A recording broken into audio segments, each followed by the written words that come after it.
that love can heal us all. Oh, let me know that love can heal us all. Let me know that love can heal us all. Oh, let me live in a holy, holy way. Oh, let me live in a holy, holy way. Oh, let me live in a holy, holy way. Oh, let me live in a holy, holy way. Oh, let me serve in a holy, holy way. Let me serve in a holy, holy way. Oh, let me serve in a holy, holy way. Let me serve in a holy, holy way. Oh, let me share the good that's overflowing. Let me share the good that's overflowing. And let me care what goes around the world. Let me care what goes around the world. Oh, let me serve in a holy, holy way. Oh, let me serve in a holy, holy way. Oh, let me serve in a holy, holy way. Oh, let me serve in a holy, holy way. Oh, let me live in a holy, holy way. Let me live in a holy, holy way. Oh, let me share the good that's overflowing. Let me share the good that's overflowing. Oh, let me share the good that's overflowing. Let me share the good that's overflowing. Oh, let my steps reveal a path of peace. Let my steps reveal the path of peace. Oh, let me live in a holy, holy way. Oh, let me live in a holy, holy way. Oh, let me love in a holy, holy way. Oh, let me live in a holy, holy way. Oh, let me live in a holy, holy way. Let me live in a holy, holy way. Oh, let me love in a holy, holy way. Let me love in a holy, holy way. Yes. Yes. Excellent. Welcome. All right, let's keep this music ministry going. All right. If your feet feel the need to get up and stomp, you are welcome to do so. Let's all do this, Granada Hills. Take a look at the person next to you. Take a look at the person next to Say, you. I recognize the God in you. I recognize the God in you. Now feel the love in the sanctuary. Now feel the love in the sanctuary. Now lift your voice and repeat after Now me. lift your voice and repeat after me. We come together. We come together. We come together. We come together. We come together in the name of love. We come together. We come together. We come together. We come together. We come together. We come together in the name of love. All right. Yeah. Take a look at the person next to you. Take a look at the person next to Say, you. God loves you and I love you too. God loves you and God loves you too. Now feel the love in the sanctuary. Now feel the love in the sanctuary. Now lift your voice and repeat after me. Now lift your voice and repeat after me.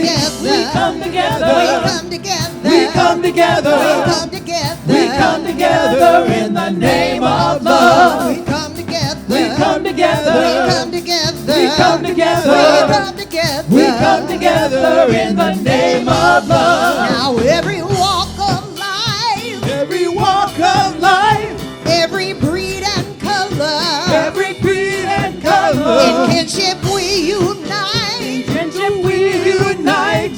and honor the God in each other. Take a look at the person next to you. Take a look at the person next to you. Say namaste, I bow to you. Say namaste, I bow to you. Now feel the love in the sanctuary. Now feel the love in the sanctuary. And lift your voice, repeat after me. Lift your voice and repeat after me. We come together. We come together. We come together. We come together in the name of love. We come together. We come together. We come together. We come together. We come together. We come together in the name of love. We come together. We come together. We come together. We come together. We come together. We come together in the name of love. We come together. We come together. We come together. We come together. We come together. We come together in the name of love. Yes. Yes.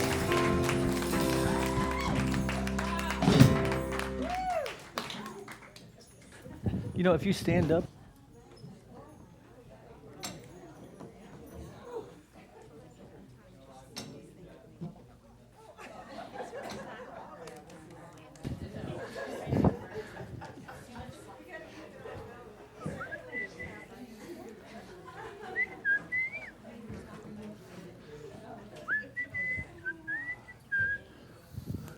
How we doing?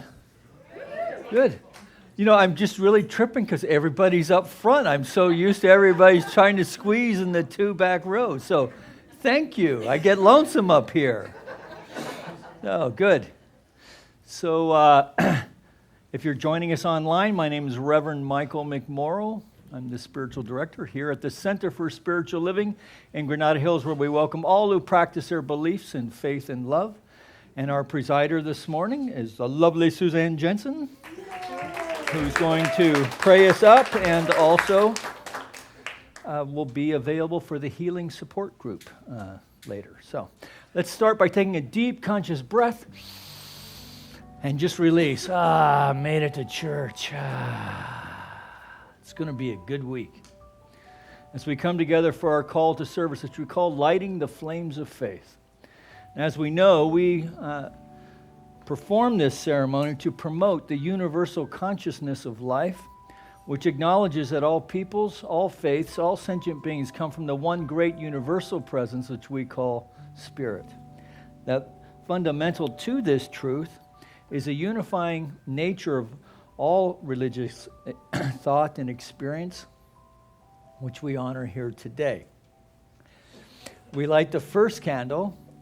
As Suzanne lights the first candle, it's for the Tao, honoring the universal path of harmony and equilibrium, the natural way. We light the second candle for shamanic traditions, honoring the beliefs and practices of all indigenous peoples, the way of primal spirituality. We light the third candle for Hinduism, honoring the path of knowledge, action, and devotion. We light the fourth candle for Judaism, honoring the ethical path of living by sacred law. The fifth candle we light for all forms of Buddhism, honoring the Four Noble Truths and the path of compassion. The sixth candle we light for all forms of Christianity, honoring the Christ consciousness as the path of love. The seventh candle we light for all forms of Islam, honoring the path of submission to the will of God as the highest calling. We light the eighth candle for the universalistic religion of Baha'i, honoring the path of unity and peace. We light the ninth candle for all forms of new thought, honoring the metaphysical path of mental healing through the practice of universal spiritual principles. And the 10th candle we light for all those who are as yet unaware of the power and presence of Spirit in their lives, and for the space we hold for them here at our center. And as Suzanne lights the healing candle, please put silently into the light the names of anyone you wish to have experience the healing flame of God's eternal love. In this moment, in this place, I remember who I am, letting fear and worry fall away from me. I open my eyes and I see there is only There is only love, love that heals, love that sets us free. There is only love.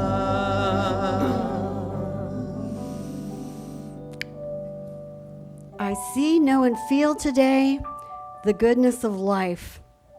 I experience it as the presence of Spirit in everything, as everyone.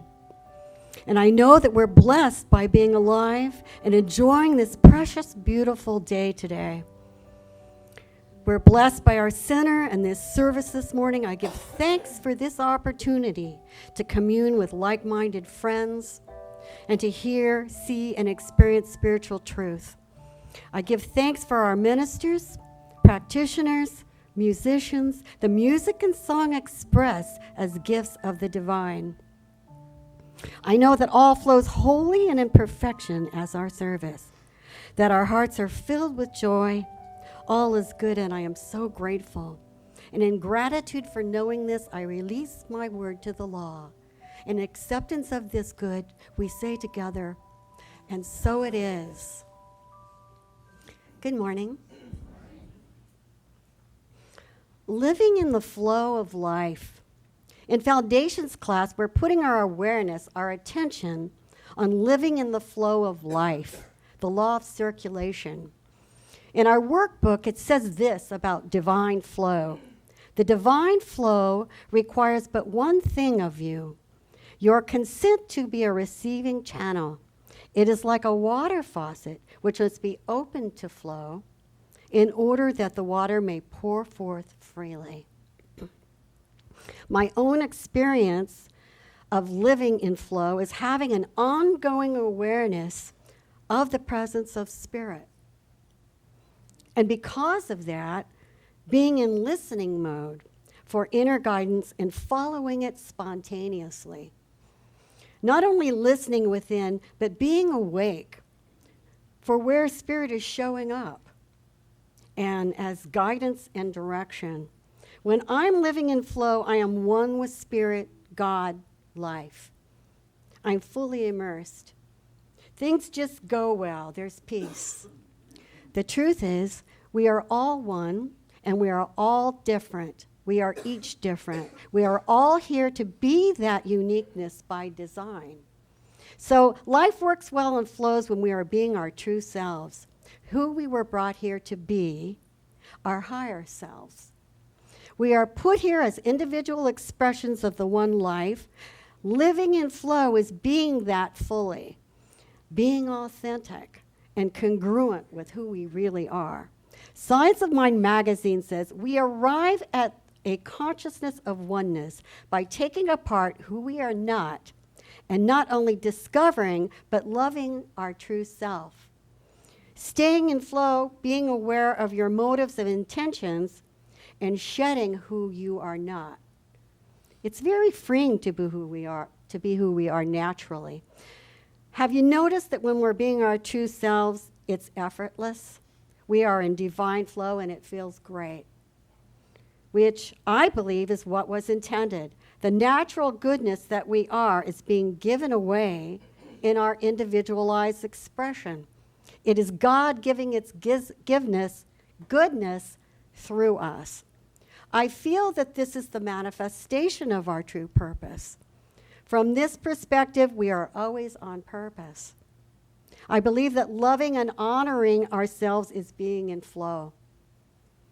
Science of Mind magazine says, when you discover something that nourishes your soul and makes you feel good and brings joy, care enough about yourself to make room for it in your life.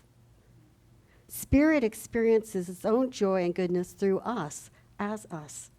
Here's another quote from Ernest Holmes. By some inner mystic presence, I was told to live and to love, to laugh and be glad. So this is what I know. We are here to live in divine flow, to accept Spirit in open receptivity, to be who we really are, our higher self, and to live and express infinite good as ourselves, joyfully and creatively. Namaste. Good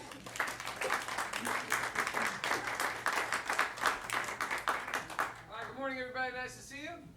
Please welcome all the wonderful background singers that came today. Yeah. That's Miss Brenda Moore, Miss Angela Brown, Miss Terry Page, and Mr. Gary Reike. Please welcome David and Kent in the band. As always. And we are thrilled to have our next singer here. I love it when you're here. Please welcome Miss Kitty Holiday. One, two, one, two.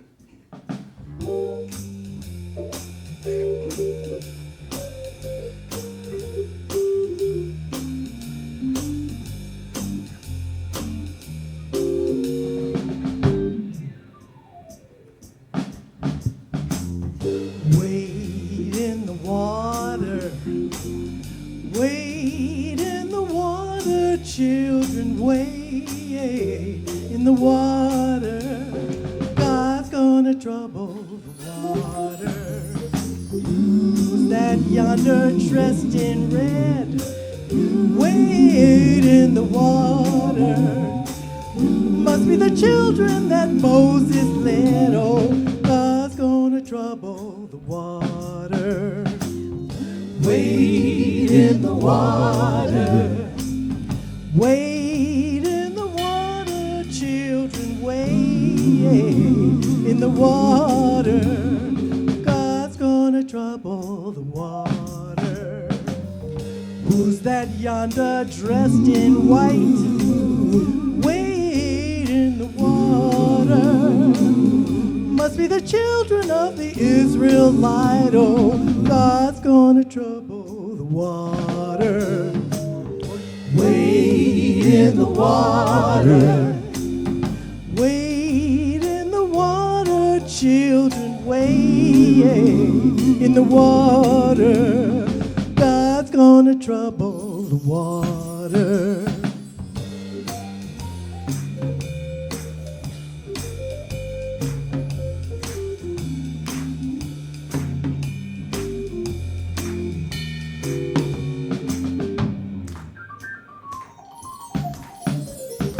Who's that yonder dressed in blue? Wade in the water. Must be the children that's coming through. Oh, God's gonna trouble the water, yeah. Wade in the water.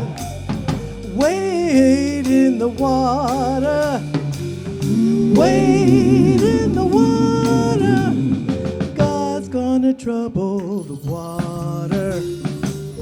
You don't believe I've been redeemed? Wade in the water. Just see the Holy Ghost looking for me. God's gonna trouble the water. Wade in the water. Wade in the water. Wade in the water. God's gonna trouble the water.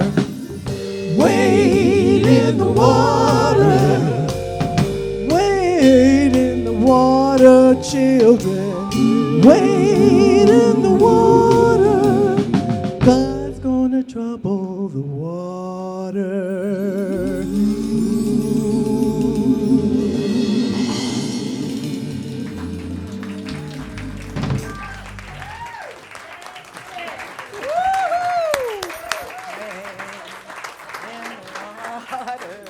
That was good, right? Miss Kitty, we love you. That was fantastic. Thank you. Thank you, band, too. That was really great. Good morning, everybody. Going to make a few announcements, just highlight some of the things that are happening here. But first, I think we all know each other, but just turn to the person on your left and right, in front of you and behind you, and say hello. We don't do hugs and handshakes anymore, so let's just have a second to connect with each other. All right, that's enough. It's wonderful to see you all. It's wonderful to be here. Yeah, I'm not seeing anybody new, so I just wanted to make sure I wasn't missing anyone. So Healing Support Group is today. If you have an issue that you're looking for some healing around, it's wonderfully facilitated by practitioner Suzanne Jensen, who's our presider this morning. And it's at 1 o'clock in the prayer room, I believe, in the front room up where we used to have the bookstore and the gift shop. It's still the bookstore. This week we have visioning for the center at 6 o'clock with Reverend Mike in his office before, drum roll please.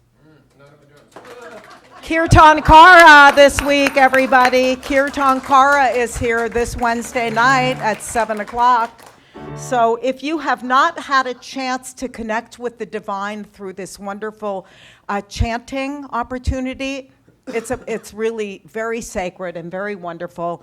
Ken and Angela and Terry and Jerry, they're all up here with their instruments, and just it's really a wonderful opportunity to anchor in prayer through music and chanting. So if you've missed out on that, please come Wednesday night and join us for some chanting. It's really very wonderful. I'm sorry? It's enchanting. Drum roll again, please. So, Reverend, we're having a prosperity class this summer. So if you are looking to anchor more deeply in your prosperous nature or bring some expanded awareness around prosperity, come to the prosperity class on Tuesday nights starting June 18th, a week from this coming Tuesday, from 7 till 9 p.m. for 12 Tuesdays. It's based on the 12-step program, so every week is one of the 12 steps around prosperity. So please join us for that. There's a sign up in Sparks Hall to make sure we know how many people will be here. So if you haven't signed up yet, please do. Father's Day is coming up. It's an opportunity to smile on Amazon, to shop on Amazon Smile, right? Because if you're all signed up for that little program, some of the money comes back to the center here. So if you're going to do any shopping on Amazon, who shops on Amazon? Come on, be honest. Wow. Okay. So sign up for the program where we get some of the money back, right? Okay, please see your program insert for any further announcements. We got a lot of wonderful things happening here at the center. We're happy to see you. Peace and blessings.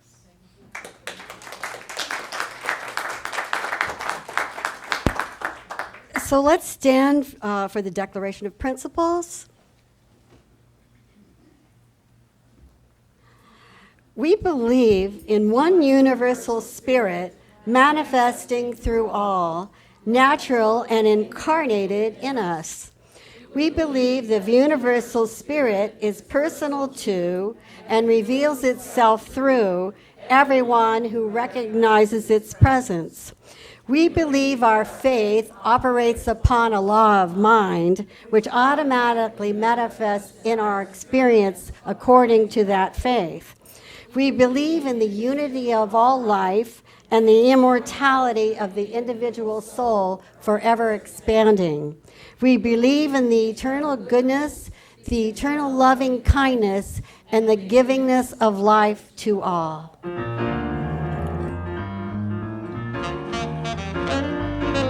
I got up this morning singing, God is so good.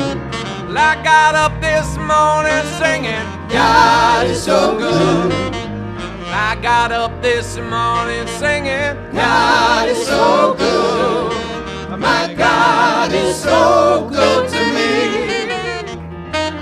Yeah. Feeling good down in my soul. God is so good. Feeling good down in my soul. God is so good. Feeling good down in my soul. God is so good. My God is so good to me.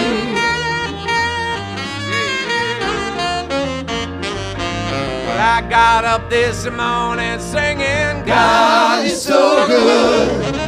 I got up this morning singing, God is so good. I got up this morning singing, God is so good. My God is so good to me. Yeah, yeah. Feeling good down in my soul. God is so good. Feeling good down in my soul. God is so good. Feeling good down in my soul. God is so good. My God is so good to me. Here we go. My God is so. My God is so. My God is so good to me.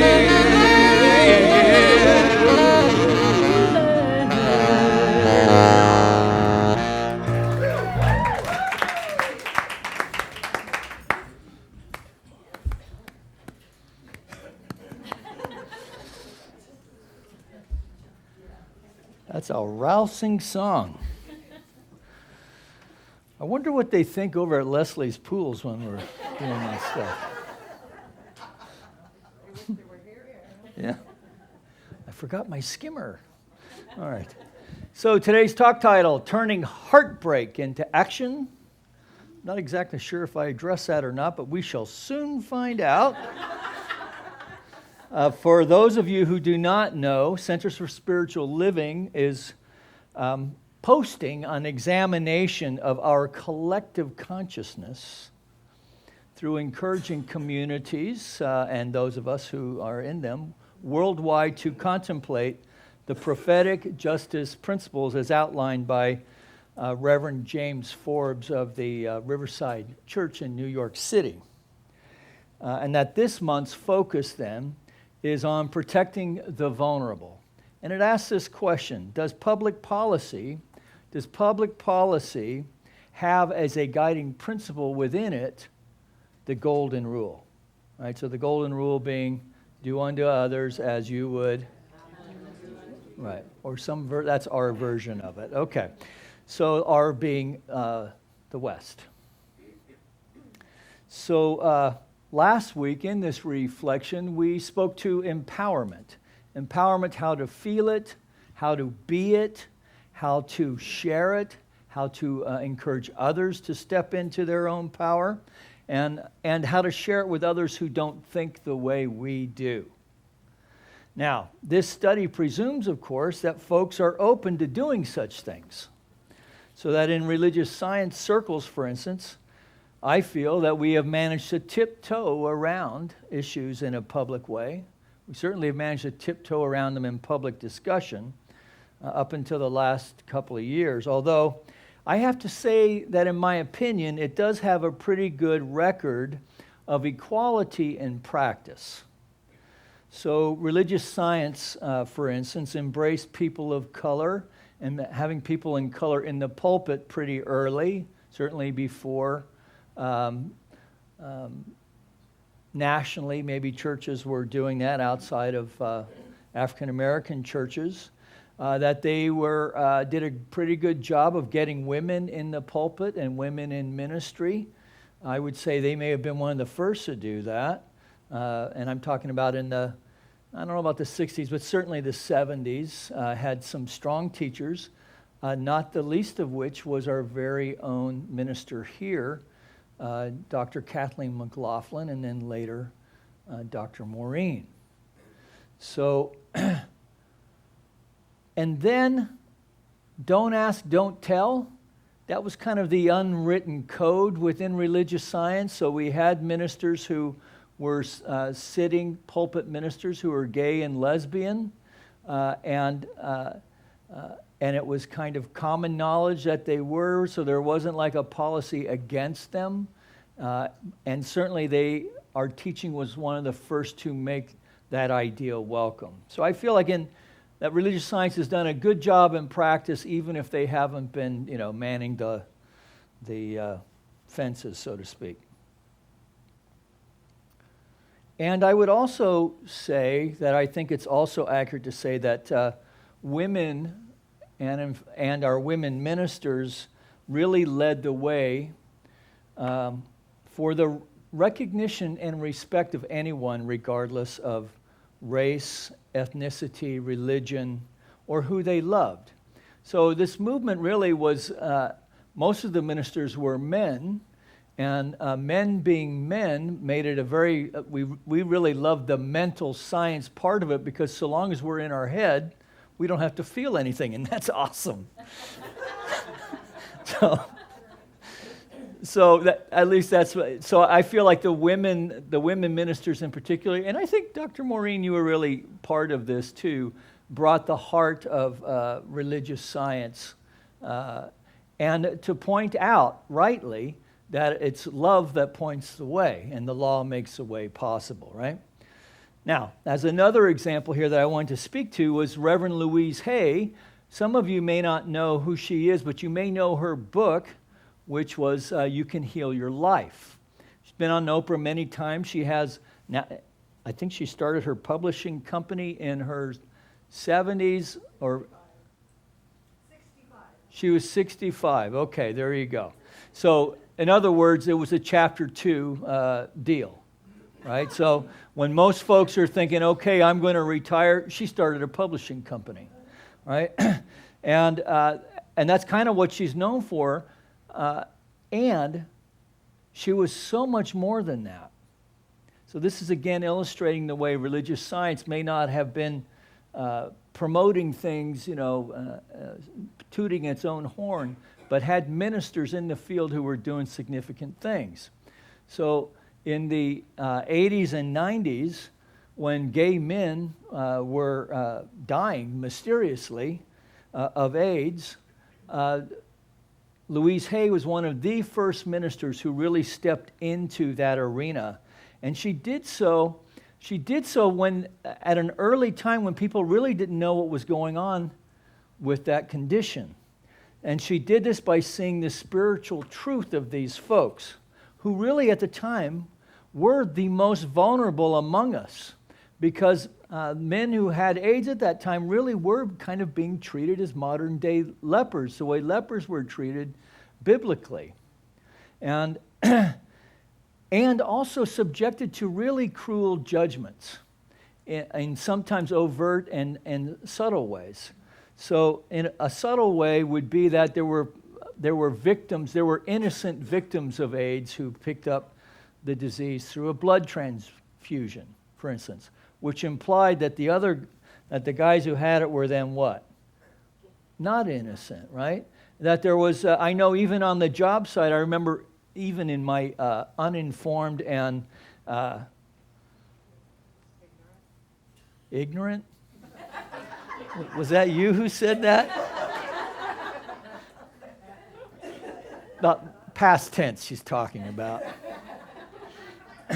Right, that even on the construction site, we had a guy there who was talking about AIDS being divine retribution for deviant behavior. And even I, in my hammer-swinging Neanderthal days, knew that that wasn't right, and called him out on it, just because it was just kind of a ridiculous notion. So Louise Hay saw through all that. She saw through all that early on, and really before people really knew what was driving any of that stuff, certainly before there was a medical cure, she stepped up. She stepped up in consciousness and took the action to step into it. So religious science, to its credit, was on the vanguard of healing the thinking behind these prejudices.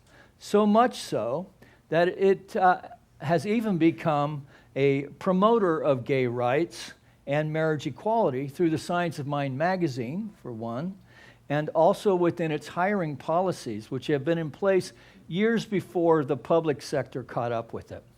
Culminating finally then, and to just kind of cap this point, that this month is Gay Pride Month. And an indication, I think, of both public awareness and hopefully public acceptance as well. I think we as a public are coming to see that when someone does not feel free enough to express the truth of who they are, that we all lose. And when they are free to express the truth of who they are, we all win.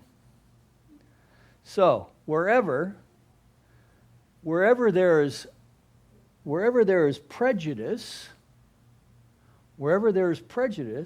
there are people who are vulnerable. Now, most people don't like to think about how they may be prejudiced, but the truth is that we all are.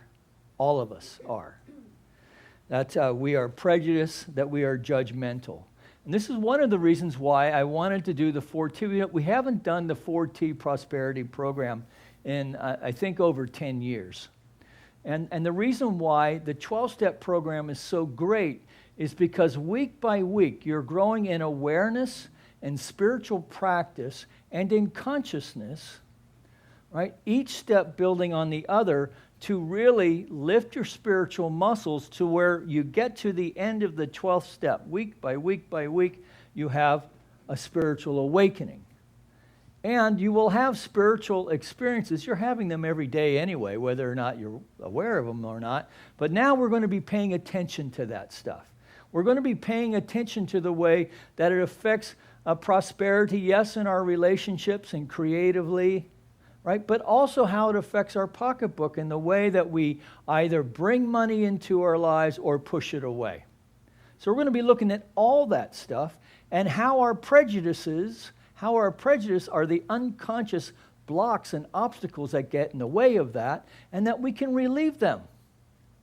We can relieve them. And the first step, of course, is acknowledging that we have these prejudices within us. So when we speak of prejudice, it's often been directed to racial issues, because this is kind of the big thing that for our generation since the 60s we have been dealing with. We being white folk, because people of color have been dealing with it their entire life. I mean, really, if you look, as much as I love America, it's the only country that has slavery institutionalized within the Constitution. We are the first apartheid country. There's something sad about that, right? That's why we're still having this big hangover over this stuff, right? It's very complex, difficult to heal, and really uncomfortable for those of us not subjected to such things, right? Forgetting, of course, there are people who are having to live under it, right? So, but there are all kinds of other prejudices. Fat, skinny, white collar, blue collar, rich, poor, Calabasas, South Central, Mexican, Canadian. Right? We're not worried about Canadians invading the United States. Porter Ranch, North Hills. Old, young. Evangelical, religious scientist. Trumper, progressive. I can go on if you like. Okay, so here's the thing. It's not to beat ourselves up, but let's just own that they're in there. So it's not a question of whether or not we have biases or not. The answer is yes. Yes. Let's look at them and let's heal them. One day at a time, which is another great 12-step principle. One day at a time. One thought at a time. Right? We change our life by healing the tendency of our thinking from a discordant thought to one that invites more of life to express itself fully and completely. Really, through the tithing of our time, talent, and treasure to experience life in its full measure. So we're just going to own it, not call it bad, but just see that there's stuff in there. And just drawing attention and acknowledging, okay, that stuff's in there. Because here's the thing, when people when people come together as like-minded folks, right, which they have a natural tendency to do. I mean, we are hardwired to come together in these ways, right? We can come together and change the world, or we can come together in our little groups, in our disparate groups, right, without really understanding that there's an inherent unity under all of that, and that as we come together as one, this is where our true strength lies. But the world messes with our head in this regard.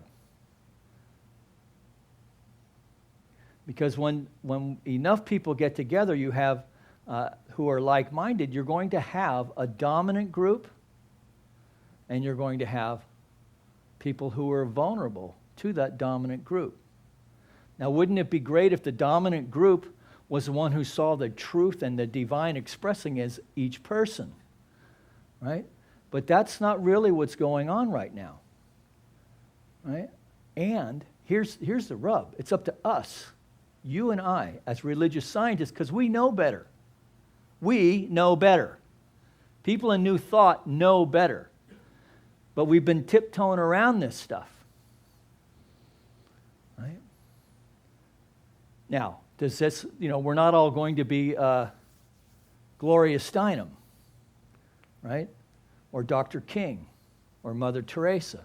But we're not called to be those things. You're just called to be you, to be the most courageous you that you can be. To take responsibility, all of us, to take responsibility for what we think and how that outpictures in the outer world. And for the things that are difficult to shift, to know there is one that has all power. Right? Infinite power.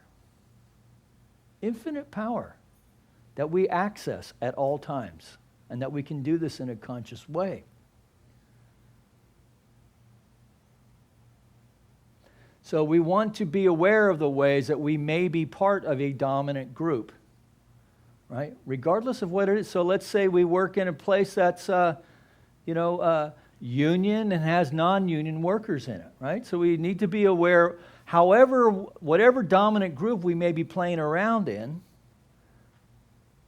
we don't want to subject people to the tyranny of the mob. Right? That we need to open up to ways of having deeper conversations so that we can experience life in ways that are more harmonious, more respectful, that have enough room for loving kindness and compassion to express itself freely.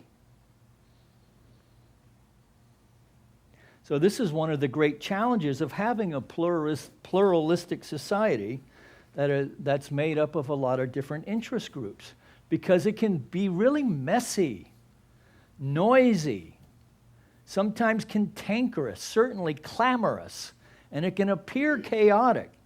It can appear like lunchtime in a junior high lunchroom, right? And in a way, it kind of is, when people are allowing themselves to be jerked by their most basic emotions without giving much thought to it.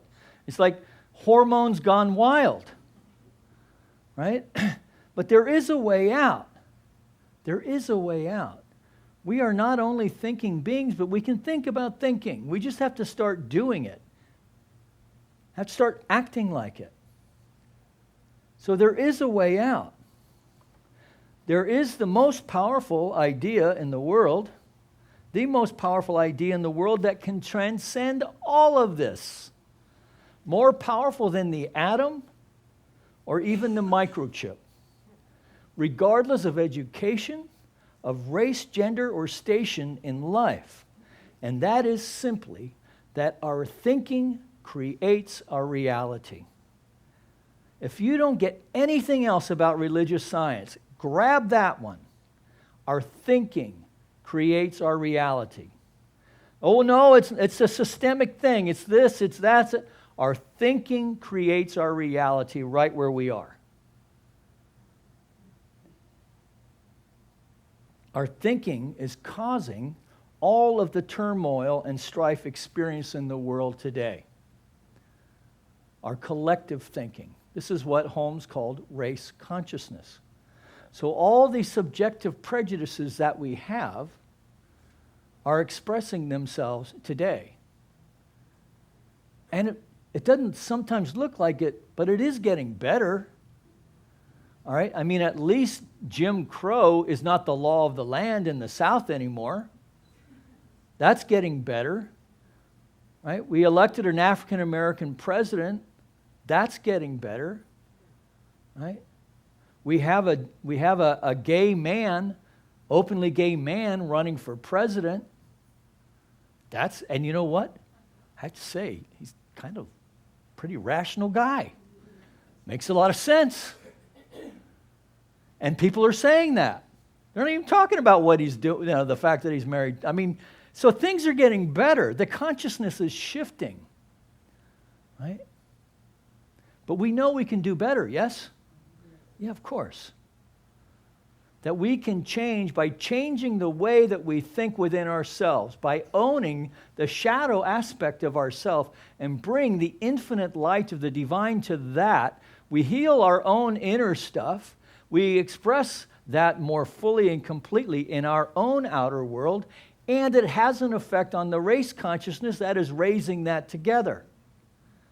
Now, when 7 billion of us align in this way, regardless of denomination, by the way, it's not needed that everyone, stick an 8x10 glossy of Ernest Holmes in the living room with palm fronds on it, right? That's not what's called for. It's just an understanding that the healing agency of life is love itself. Love expressing fully and completely in unconditional ways that is not transactional, but rather transformative. Right? So I'll love you if you give me, right?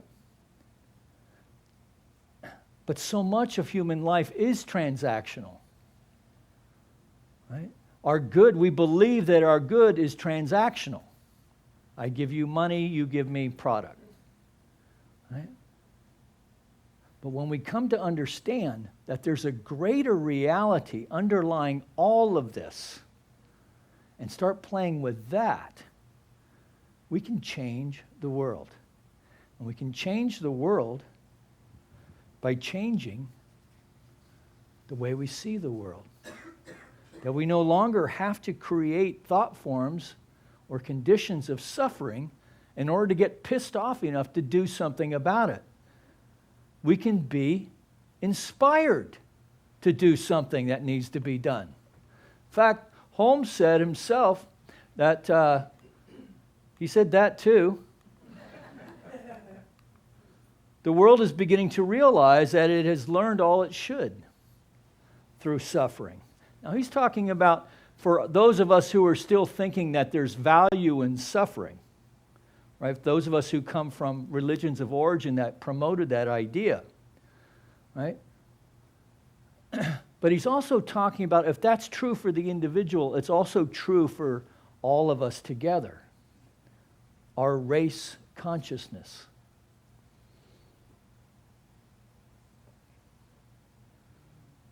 Our thinking, the world pressures us into thinking and demonstrating the ways that we believe ourselves separate from each other.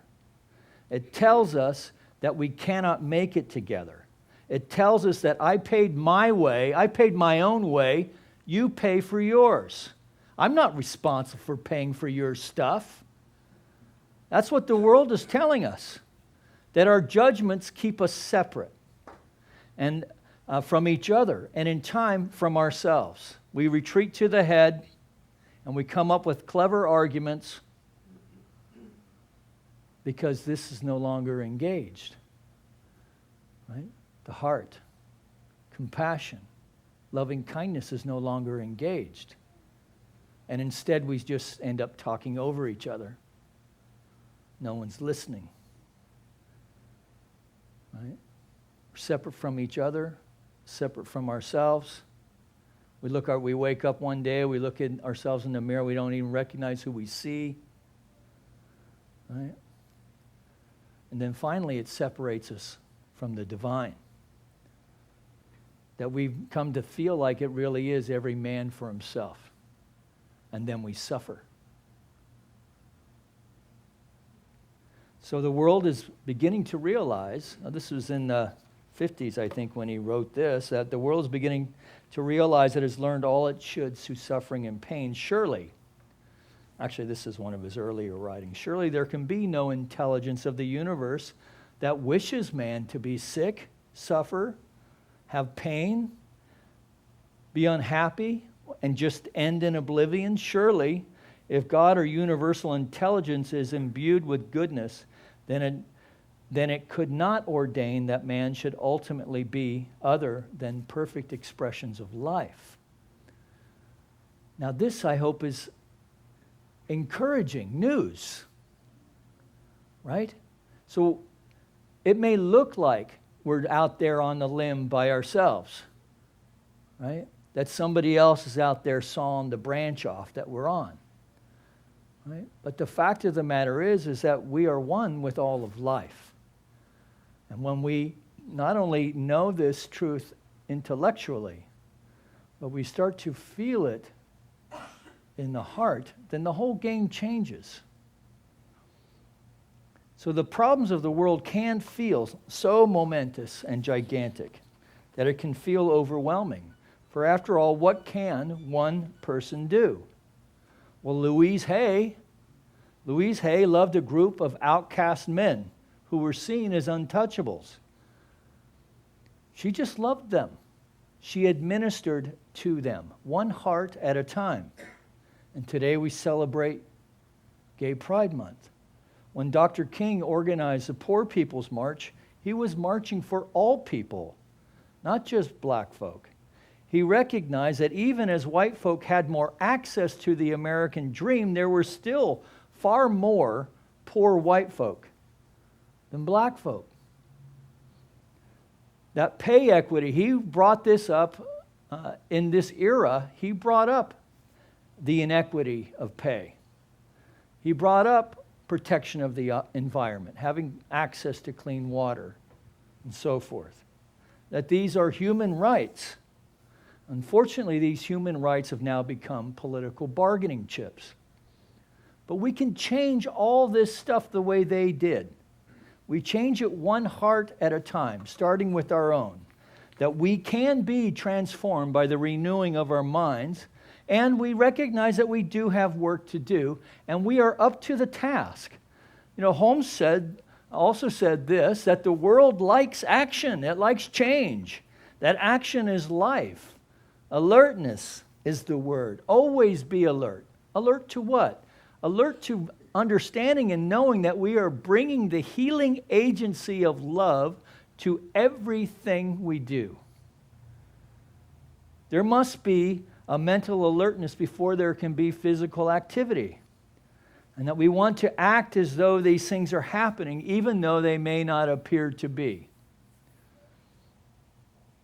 So to protect the vulnerable, then, we have to bring things back to principle. Right?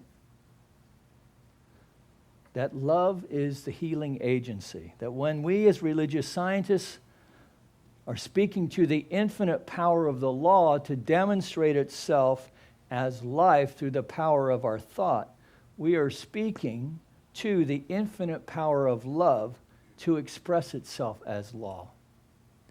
And so every time we practice love, practice being compassionate, practice being practice loving kindness with everyone in a transformational, rather seeing the truth of their being as an expression of the divine. This wonderful energetic happens where we are experiencing the law of circulation as love, and that we are blessed. We are blessed, pressed down, overflowing with the goodness of life. So let's call the musicians forward. And we're going to take a deep breath. And just think about how can we bring more loving kindness to our experience today? It might start with just a simple phone call. So I was talking to Judy Mullen earlier. She has an interesting practice. Think about this one. She's been going through her contact list, right? And once a week, reaching out to someone on her contact list who she hasn't checked in with for a while. That's pretty low investment. Maybe we could do that. Maybe we could practice calling someone who we need to straighten things out with. It's Sunday. Could do that. But the point is that we want to find some way that we can engage more in ways that are compassionate and that have the practice of loving kindness within it for ourselves and for others, and have a commitment of bringing that practice into our work week this week. And I promise you, things will change. And you can come back in next week and tell me how. Take it away.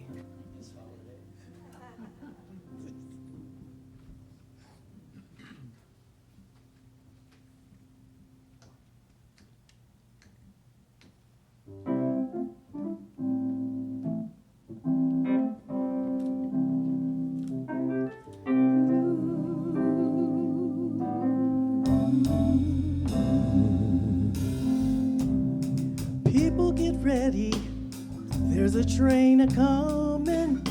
You don't need no baggage, you just get on board. All you need is faith to hear the diesels a-humming. You don't need no ticket, you just thank the Lord. Yeah, yeah, yeah.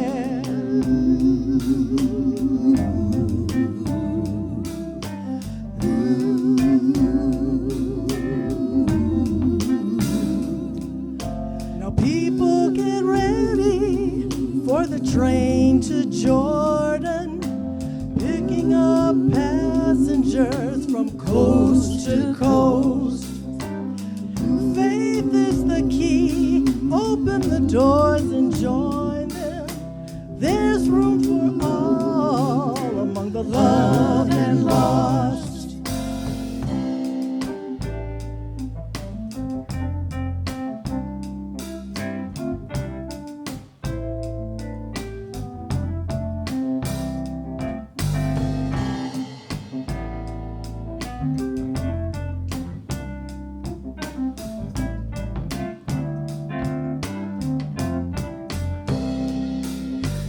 There ain't no room for the hopeless sinner who would hurt all mankind just to save his own. Have pity on those whose chances are thinner, 'cause there's no hiding place from the kingdom's throne. People get ready, for a train is coming. Don't need no baggage, you just get on board. All you need is faith to hear the diesels a-humming. You don't need no ticket, you just thank the Lord. Yeah, yeah, yeah.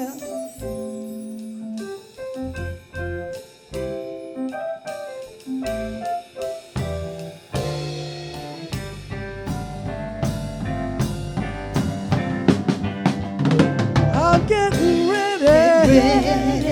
Yeah, yeah, yeah. Get ready. I'm getting ready. Get ready. I'm getting ready. Get ready. To board that train. Get ready. I'm getting ready. Get ready. To get on board.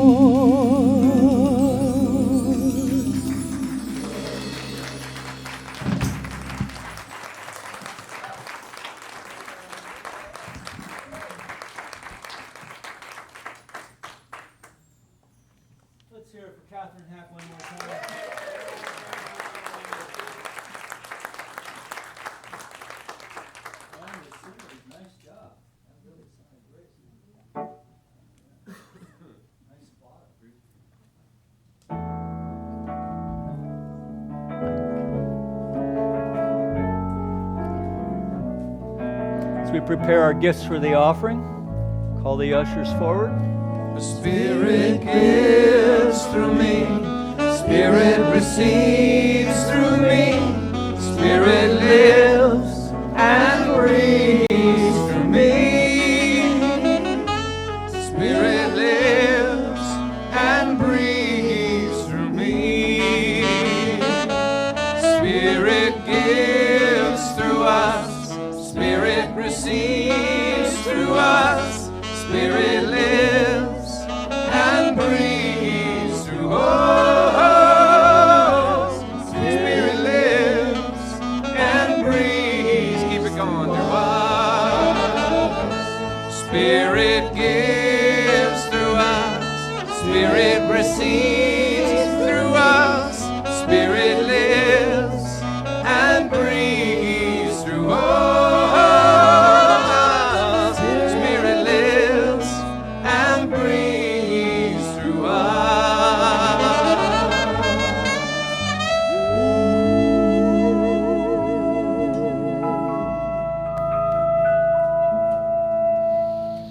Very nice.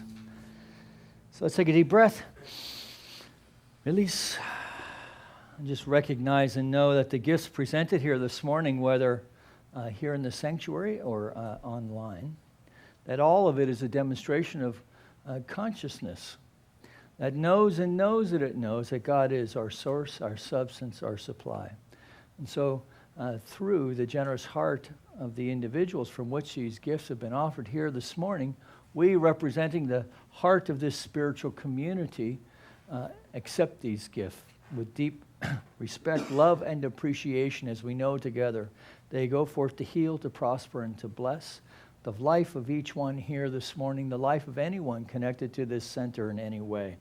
That we extend these glad tidings to our friends in our community of Granada Hills, our city of Los Angeles, our state of California, our United States of America, all of its churches, temples, mosques, schools, universities, the people who attend them, the people who support them, for our planet as well, that we know that all of it in some crazy cosmic way is an emanation from the very mind of the divine itself. And to the extent that we understand this to be so, we see it demonstrate in ways great and small. This lifts our hearts, propels us into ways of spiritual living that not only raise our own lives, but we take the lives of others along with us. And that's a good thing. And together we acknowledge this by saying, and so it is. So please help me thank Marty Laff, longtime member, and Marjorie Robbins, now also a longtime member. You're a longtime member after a couple of years, so yeah. All right, so let's thank Miss Kitty one more time for her gift of music. Our background singers, really wonderful. The band. We'll get our practitioners and ministers to circle the room and come on up. And I just would like to encourage you to sign up for the prosperity class coming up. I know it looks like a huge commitment. Yes, I know you're going on vacation. This is a perfect class for that. And Reverend Nancy's going to show us how to bust a move. So join us over there. If you have any questions about it, just contact me by email, or you can catch me after the service. Pray us out. Okay. In thankfulness, we go home today in spiritual awareness, being at one with life, living in flow, and enjoying our Sunday. It's an amazing thing to be awake and alive, and we know it. Life is good and very good. We give thanks for this service and all who dressed up and showed up and participated. I know that we all arrive home safely, sleep well, and wake up refreshed with clarity and eager to meet our day. I release my words of the law in joy and gratitude, and together we say, and so it is. Please stand for the peace song.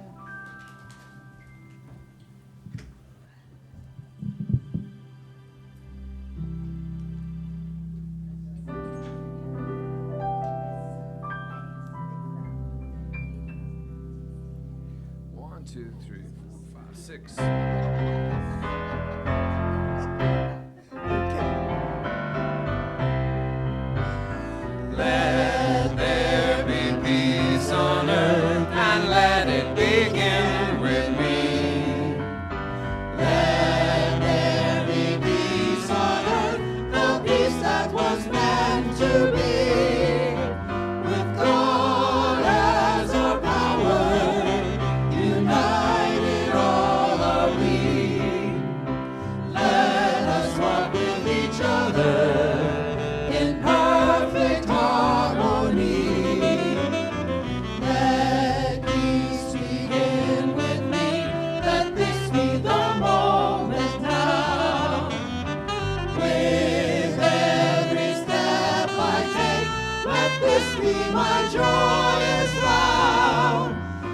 take each moment and live each moment in peace eternally.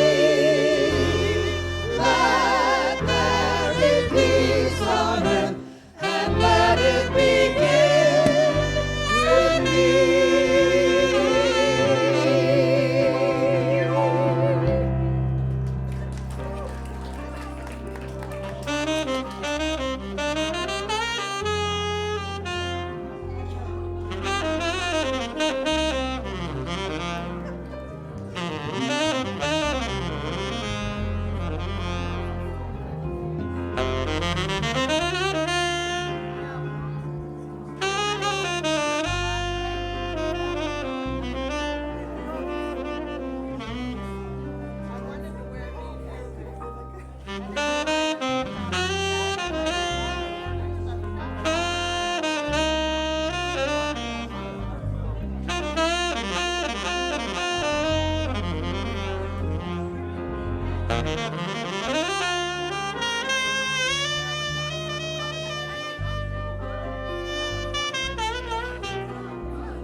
Thank you.